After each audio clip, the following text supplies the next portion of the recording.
hold you back one way or the other. Chorus erupts with...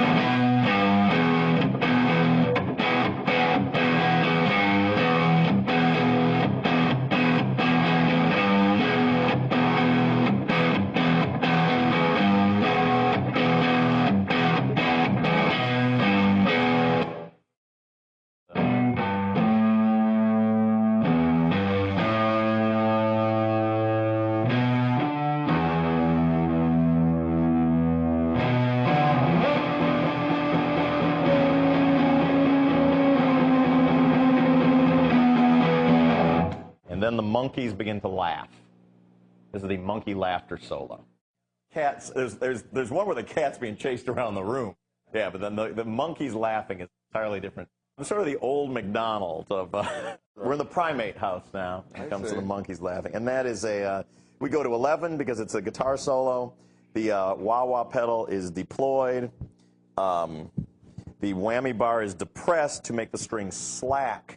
And then the little monkeys are slapped against the pickups while they're being wah-wah'd. And rumor has it that...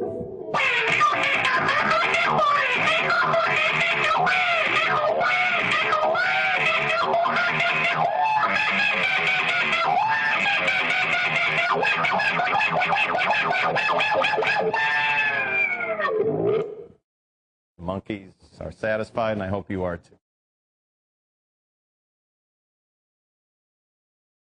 When I was practicing 8 hours a day religiously, I divided it up in kind of like 2-hour chunks. It'd be 2 hours spent on technique, 2 hours spent on what my understanding of music theory was, and some of it was out of a book, but a lot of it was just puzzling on notes and intervals and what works and what doesn't work.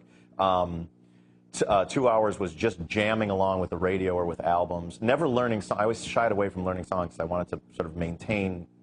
That's sort of the traditional way that guitar players learn songs. And at the time I was playing in some cover bands, and it was very important to me in my practice to not have learning songs be part of it, to be something that was just mine, and then the last part was either songwriting or working with sounds and textures or playing with my effects pedals for 2 hours a day. And I mean now, like when I do my practice, now I look at that was really working guitar. Now when I play guitar, and it's for enjoyment and creativity.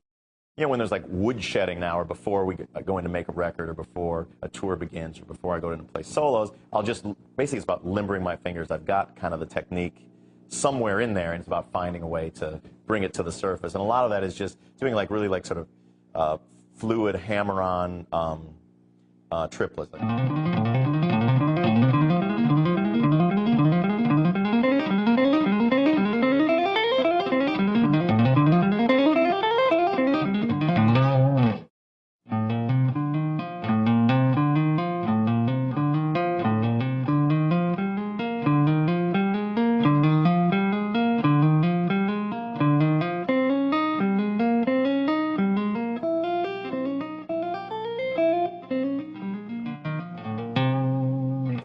After feeling a little bit more limber, then employing the same kind of triplet, runs to, say, a minor pentatonic scale, like.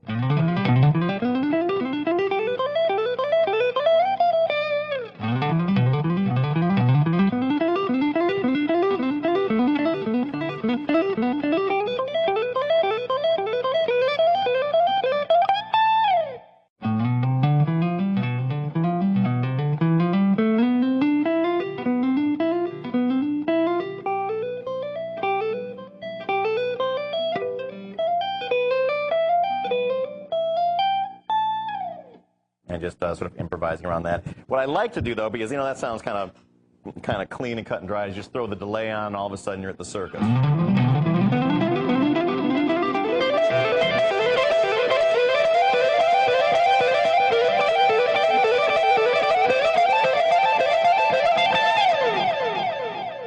It's a lot more fun, of course. Same exercise. Maybe get a little bit less out of it technically, but it's kind of like eating candy. The song actually starts with the big power chords, though. It starts with a... I like to put on the phase 90 to thrill the children.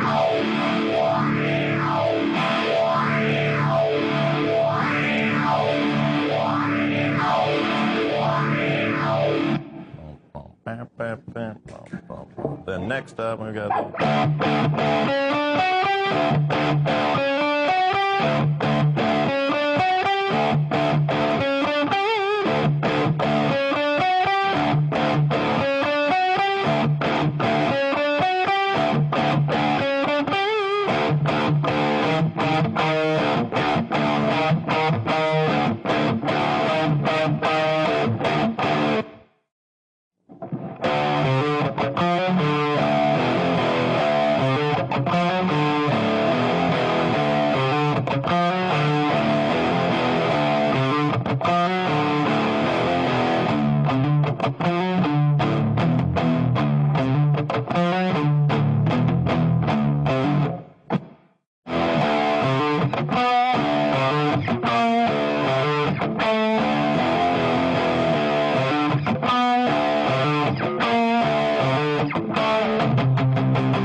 The chorus section, the breakdown section.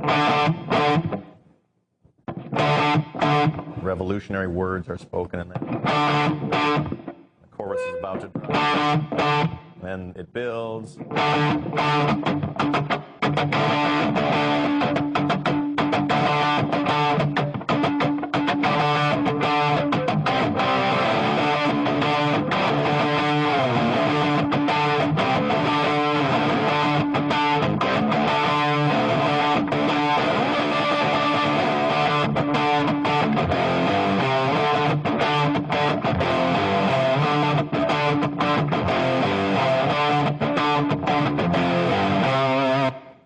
And then I kind of on the sort of the breakdown section of the pre-chorus, I normally just sort of improvise on the chuckas and whatnot to heighten the. That's where we pull the bowstring back. Pull the bowstring back. The guitar solo has the whammy pedal set to 2 octaves up, and is played thusly.